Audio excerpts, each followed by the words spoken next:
Hello and welcome to Star Citizen Sunday with me, Ryan, aka Sifu Messiah. This is a weekly show which covers everything from the world of Star Citizen over the past week. Links can be found in the description for everything we discuss, so let's get on with it. This week, 2.2 is released. We hear about procedural planets in 10 for the Chairman, and Ben lets slip of a small mining ship in the works. If you are still to sign up to the RSI website, please use my referral code as shown on screen or in the description, and you'll receive 5,000 United Earth credits which can be spent in the Voyager Direct store for your ships, your character, or whatever you choose. You don't have to spend anything to sign up. It's only once you pledge that I'll be granted an RP point, which will get me some little rewards in the future.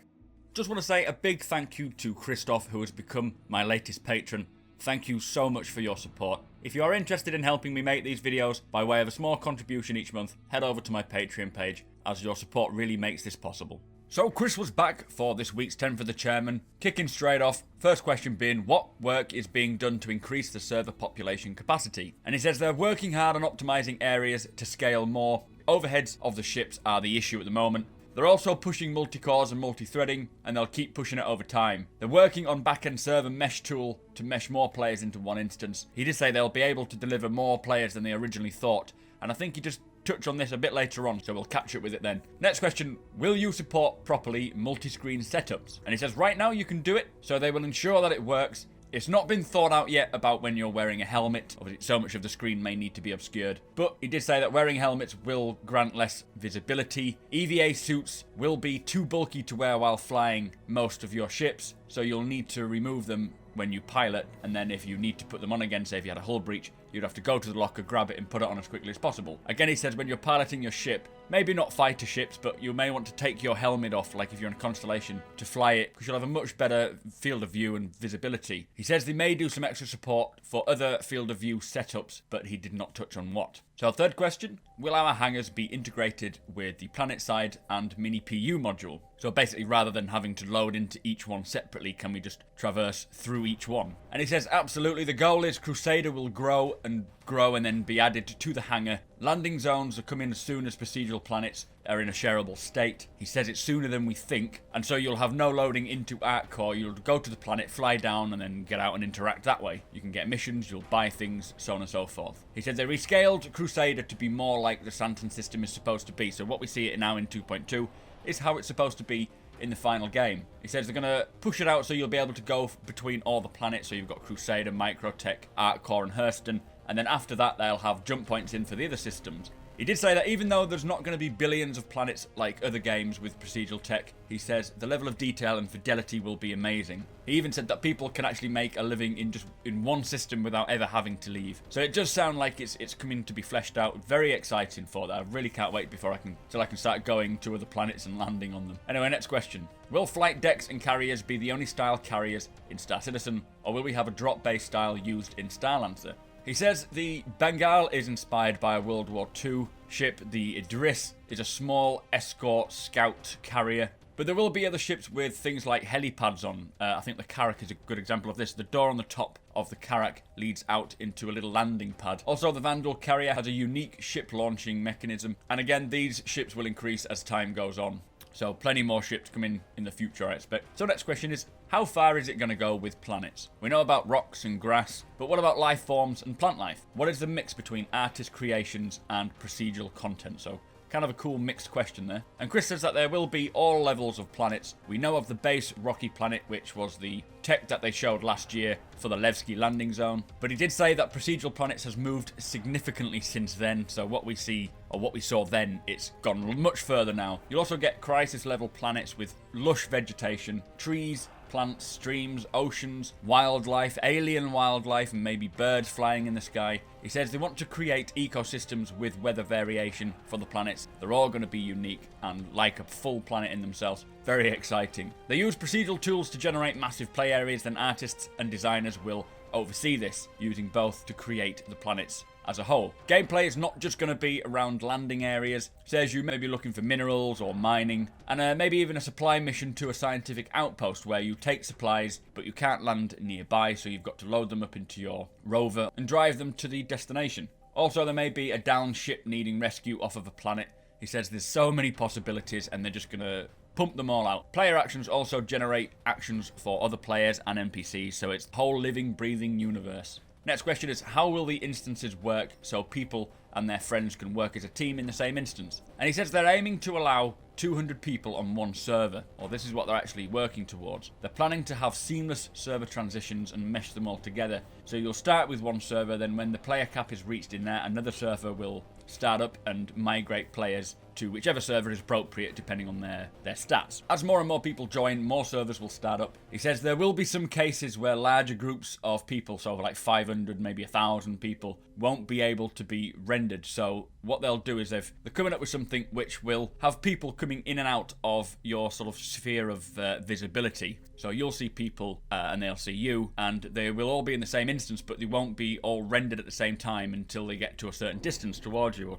something along these lines. Very complicated. He did say the servers will know who your friends are and will make sure that you get preference with them. It's going to take some time to research it as they're still looking into it now, but obviously there will be difficulties when these huge groups who have thousands and thousands of members, trying to get them all into one instance is just not going to work. So there's special ways to do it, and they're just figuring that out. So the next question is to do with lowering your wanted level and what portions of FPS will be needed to finalise and implement this to work properly. And he said it already works in 2.2, which it does. If you get a bounty, you can actually go into the FPS area, take your bounty off, and if you have to defend it, then you can do so. But a whole bunch of features and weapons are being enabled when they think it's ready. So they're just going along, making sure these weapons and animations and features are all sort of ready to be released, and then they'll just tick it on and we'll have it for the next patch. Vaulting over obstacles will likely come with 2.3. They're also adding more stuff to EVA to make it better. The goal is for FPS to be comparative to other FPS games, but a little more tactical. Lots of options to choose, lots of stances, lots of actions, plus some sort of parkour movements as well, which you'll be able to vault and mantle things. They're currently going through all the animations to get it working better, and then they will release it to us once they feel like they are ready. So second to last question, since corvettes fill a role between capital and subcapital ships, should we expect the upcoming ship or other corvettes to be more versatile or more economical? And they say it will be more economical, but in terms of versatile, the Idris is pretty versatile itself, so chances are it won't be more versatile, but just as.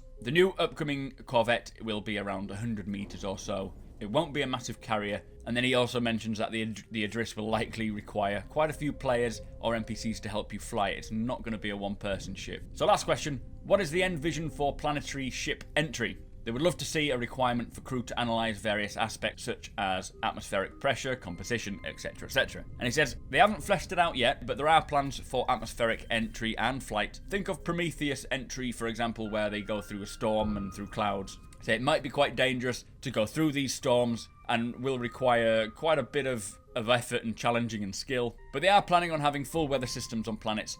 It won't be in the near future, and it may not require a full-length sort of analysis before you can enter the planet, but it will be challenging to a degree. Anyway, that was 10 for the Chairman. Very, very cool questions. Excellent answers. So hyped for these planetary landings. It is going to be insane when we finally get to just fly down to Crusader or whatever planet they release first. Tell me your thoughts. Let's get on to Around the Verse. So, apparently this week, Around the Verse had to be re-recorded due to the release of 2.2 to the live servers. Sandy and Ben sat there and just explained what was in 2.2, now it's gone to live. You've got the physicalized EVA, which changes the center of mass and brings more fluid animations to your character when passing other objects or physical objects. The reputation system has its first iteration. Basically, there'll be people doing good things, people doing bad things. If you do bad things, you will be reported for it if you are in an area with the comma rate restored. And then you'll get rewards for taking out criminals, so on and so forth. The Sabre is also flyable, as you may know. It was the last ship they showed us in concept, so it gives a full example of how long it will take for one ship to go from concept to flight ready. Obviously, single-seater ships, bigger ships will take a bit longer.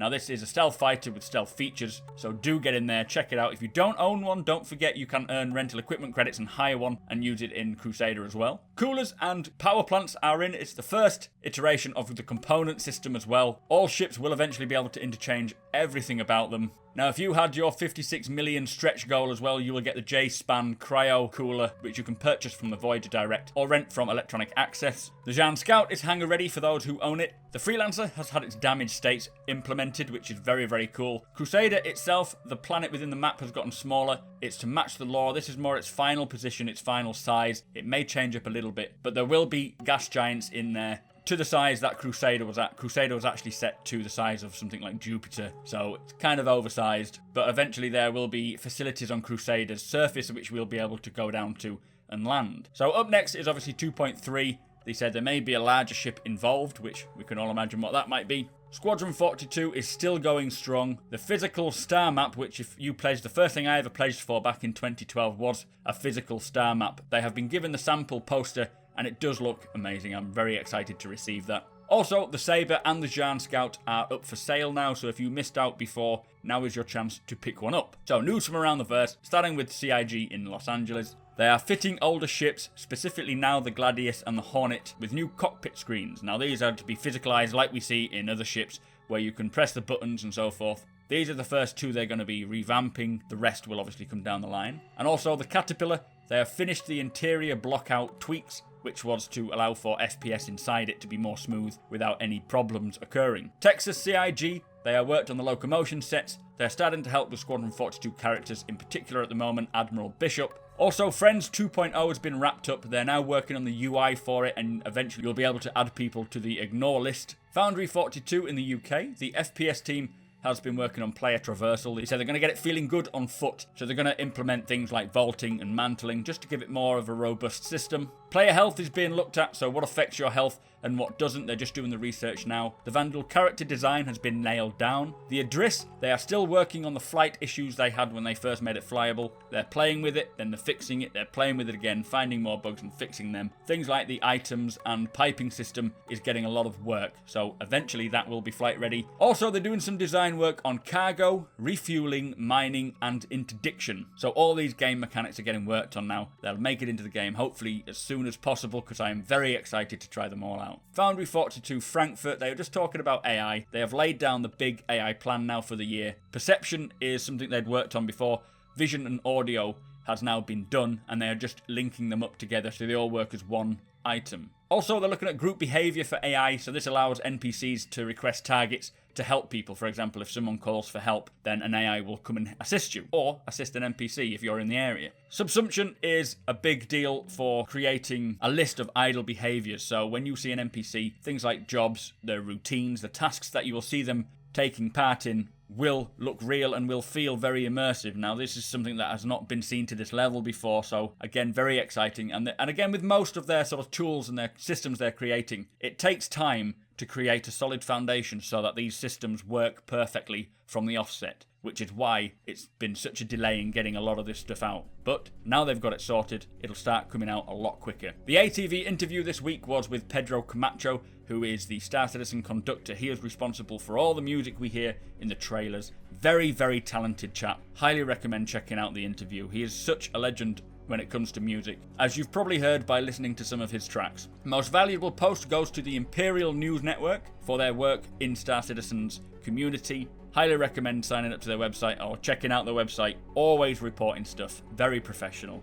And the sneak peek, very exciting, is the MISC Reliant Holographic UI. Again, very unique for MISC. Is this something to do with the Jean technology? I don't know, but it does look very smooth. Anyway, that was Around the Verse. Do tell me your thoughts.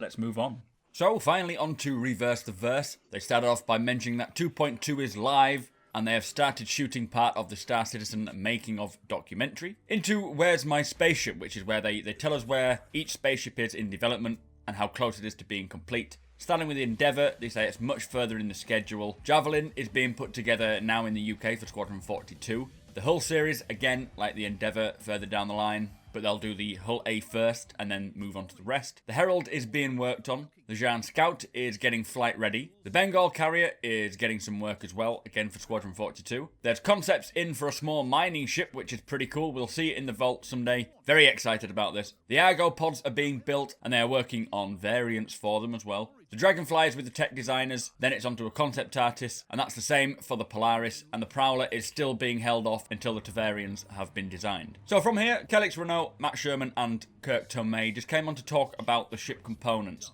Now they say 2.2 is the first steps for components. They say they put the groundwork in for power plants and coolers, and also shields. Ships no longer have a single power plant, they can have 2 to 3, and the same with coolers. As I said before, they've laid the groundwork for shield generators, and now you'll have an array of shield generators rather than just a shield. And the difference between power plants and coolers, power plants make power per second, and coolers take the heat from the ship systems and disperse it. But they use power to do that, so that the power plant produces the power for the other components to do their jobs. Every ship uses power plants and coolers, which is why they chose that first. And if you just use the best power plant all of the time, then your heat signature will be huge. You'll have the more power the power plant can produce, the more signature it's likely to give out. Also, as signatures grow, things like missile tracking will get attention, and if your electromagnetics or your IR is off the chart, then chaffs and flares will not work as well and be less useful because your emissions are too great. So getting better equipment doesn't only mean benefits, it means there's a balance between emissions, costs, and then weight. So there's lots of balancing to it. An example is the Aurora CL has a more industrially tuned component, so it will have a higher output of power and better cooling efficiency, but they do have a higher signature. The reason for this is that cargo ships won't necessarily be too concerned about their signatures because they are not trying to fight anyone.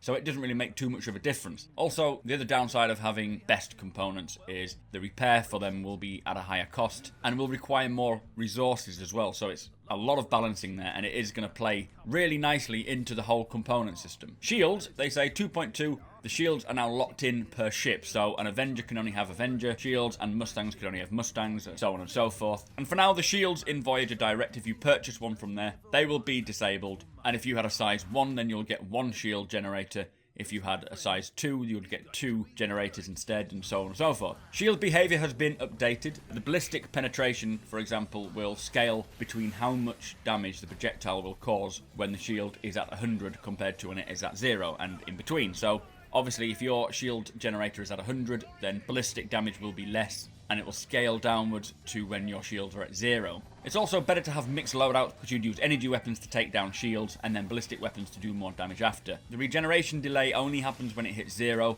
and it's going to be on a curve, so it's always recharging but can get interrupted as each hit lands. This means that the smallest weapons can actually take out the best shield, but it'll just take time to do so. And the shield upgrading is done by getting a better shield generator. Some may be better for regenerating, whereas others may be better for face hardening. Again, this will make shield management really important. They don't want you to feel like you just have to put an NPC in the shield management role every time. They want people to become legendary at knowing what to do with the shields and become known for it. Internally, obviously, shields and components will be accessed, and again will play a big part in components. For example, if shield generator 2 goes down, then you'll have to run over to it, fix it, or replace it, depending on what needs to be done. Very excited for components, and it is so interesting hearing the ideas that they have behind them because they are very in-depth. Anyway, on to the questions and answers from the subscribers. First question being, what can you tell us about future component types? And if you don't know, there will be radars, avionics, life support, gravity generators. They'll likely take one and then flesh it out, and then take the next one and flesh that out, and so on and so forth. Next question is, will the Dragonfly have a jump drive? And they say they're in the middle of the concept design. They are thinking